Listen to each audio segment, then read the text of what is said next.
कि ऐसी चोटी पे खड़े हैं जिसको कि यहाँ गढ़वाली में धार बोलते हैं। और सामने पे मेरा घर है और यहाँ से मेरे घर के सामने का जितना भी नज़ारा दिखता है हमको डेली वो दिखाई दे रहा है। और सामने फापंज गांव और उसके ठीक सामने है गुप्तकाशी और ये है गांव जाने का रास्ता। और पहाड़ की इस चोटी से नीचे नदी काफ़ी दूर दिखाई दे रही है और हम इतनी ऊंचाई पर हैं कि जो नीचे की जो खाई है वो हमको ड्रोन शॉट के रूप में दिखाई दे रही है। अभी गांव की तरफ एंटर करते ही सामने दिखता है चौखंबा पर्वत और यहाँ के आजकल के सीढ़ी नुमा खेत जिनमें की पूरी हरियाली छाई हुई है। कुछ दिन पहले इन खेतों में गांव के लोगों ने धान बोया है जो कि अभी उग चुका है और उसकी छोटी छोटी जो पौध है वो जम चुकी है। और इन खेतों के बीच से आगे बढ़ते हुए सामने हमारे गांव का एक नज़ारा दिखने लग गया है। काफ़ी खूबसूरत गांव, पूरे चारों ओर खेत हैं हमारे गांव के।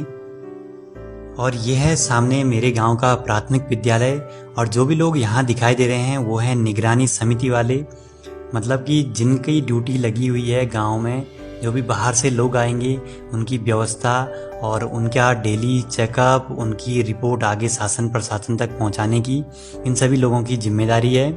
और इसमें सभी लोगों ने अपना बढ़ चढ़ कर हिस्सा लिया है हमारे गांव में। और ये वही लोग हैं जो हमारे गांव में बाहर से आए हैं और आजकल इनको यहाँ विद्यालय में क्वारंटीन करा गया है। ये हमारे गांव का प्राथमिक विद्यालय है जो कि कक्षा 5वीं तक है और गांव के अधिकतर लोग अपनी प्रारंभिक शिक्षा यहीं पाते हैं। मेरे गांव से प्राथमिक विद्यालय की दूरी करीब 1 किलोमीटर है और ये सामने है मेरा गांव गिरिया और गिरिया के ठीक नीचे है मनसूना गांव और मनसूना मार्केट जो कि काफ़ी सुंदर जगह है और काफ़ी बड़ा है। और सामने है चौखंबा पर्वत और ऊंचे ऊंचे पहाड़ और चारों ओर घने जंगल और हरियाली आपको आराम से देखने को मिलेगी यहाँ।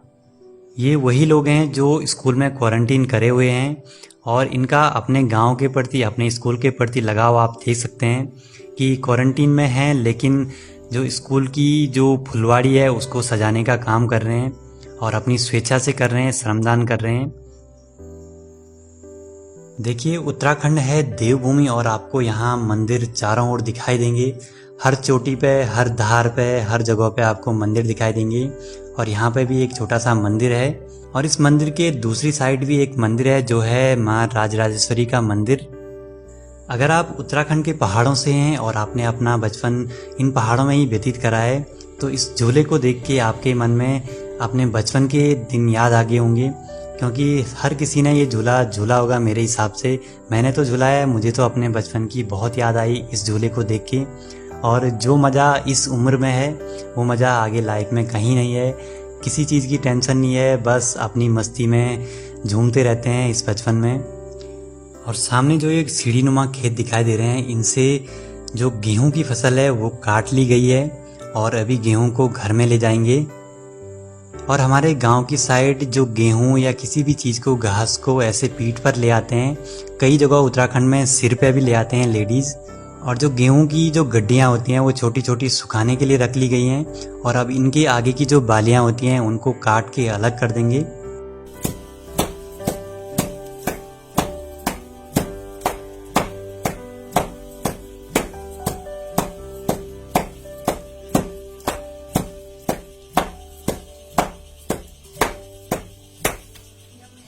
गेहूं की बालियों के अच्छी तरह से सूख जाने के बाद उनको घर की चौक पर डालते हैं और वहाँ पे डंडों से कूटते हैं। कूटते मतलब उन पे मारते हैं और उनसे बीज अलग हो जाते हैं और उनके जो बाहर का छिलका होता है वो अलग हो जाता है, जिसको कि यहाँ पोड़ी बोलते हैं। और उनके ऊपर जो वो बारीक से बाल रहते हैं उनको यहाँ बोलते हैं कीस। वो अगर गले में चले गया तो फंस जाता है ढंग से। अब जो गेहूं निकल आए हैं उनको ऐसे हवा से छान के और उसका पूरा कबाड़ निकाल के अलग कर देते हैं गेहूं। तो हमारे गांव में हमारे अपने लिए गेहूं हो जाते हैं।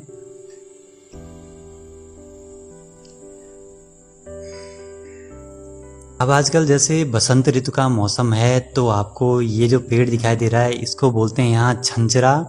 और इस पे जो घास लगती है वो काफ़ी अच्छी है चारे के लिए। और ये जो छंचरे हैं ये बरसात में जाके पकेंगे और ये खाने में काफ़ी स्वादिष्ट होते हैं। और इसकी जो घास होती है वो काफ़ी पौष्टिक होती है, चारे के काम आती है इसकी घास।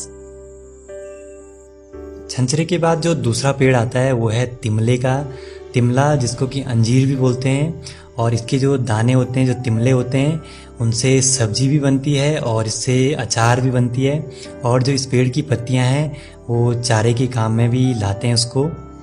और ये है किरमोड़ का पौधा, जिस पे कि आजकल छोटे छोटे दाने लगे हुए हैं किरमोड़ के।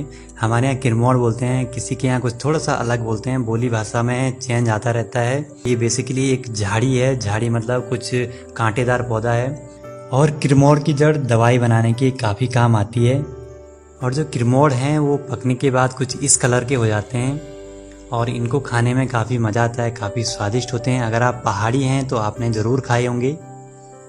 और ये है मेहल का पौधा, मेहल मतलब मोल, जिसको हमारे गढ़वाली में बोलते हैं। और इस पे एक फल लगता है जो कि नाशपाती के जैसे होता है, मान सकते हैं इसको कि जंगली नाशपाती है। और ये भालू को काफ़ी ज़्यादा पसंद होता है। जब ये पक जाता है तो भालू इसको खाता है, और इसके जंगल में अगर चले गए तो आपको भालू से भी सामना करना पड़ सकता है। और इसकी एक खास बात बता दी जाए आपको कि जो इसकी जड़ है उस पर आप नाशपाती की कलम लगा सकते हैं और उस पर नाशपाती अच्छे होते हैं। और हमारे घर में जो ये नाशपाती का पौधा है वो ऐसे ही पौधा है, इस पर जड़ है मेहल की, मोल की, और उसका जो तना है वो है नाशपाती का। तो इस पर ये आजकल नाशपाती लगे हुए हैं।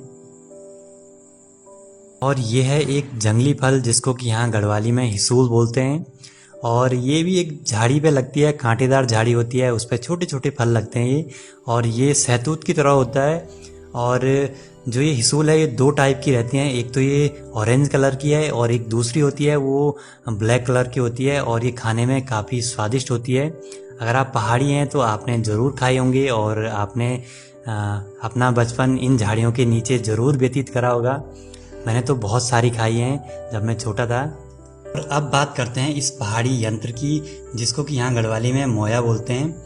और इसका काम है, जो खेतों में धान उगी हुई है उसके साथ साथ खरपतवार भी काफ़ी ज़्यादा उग रखी है, तो जो खरपतवार है उसको उखाड़ने के काम आता है।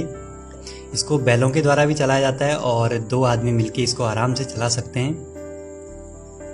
तो होता कुछ ऐसे है कि एक रस्सी लगी रहती है पीछे वाले पार्ट से आगे को और आदमी के कंधों तक, और पीछे वाले आदमी का काम ये रहता है कि उसको सही जगह पे रखना, और आगे वाले आदमी का काम रहता है उसको खींचना।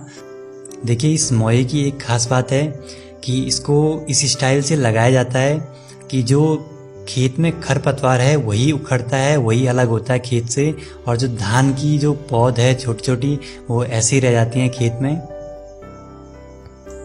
और जैसे इस खेत में देख सकते हैं जहाँ पे मोया नहीं लगा है वहाँ पे काफ़ी ज़्यादा कबाड़ भी है, धान के साथ काफ़ी ज़्यादा खरपतवार हैं। और जहाँ पे मोया लगा दिया है वहाँ पे काफ़ी साफ हो चुका है और वहाँ से खरपतवार पूरी उखड़ चुकी है। और जो पहाड़ की जो महिलाएं हैं वो काफ़ी ज़्यादा काम करती हैं हमारे पहाड़ों में। खेती का काम महिलाएं ज़्यादा करती हैं, जो जेंट्स होते हैं वो सिर्फ हल लगाने का काम करते हैं, महिलाएं हल नहीं लगाती हैं।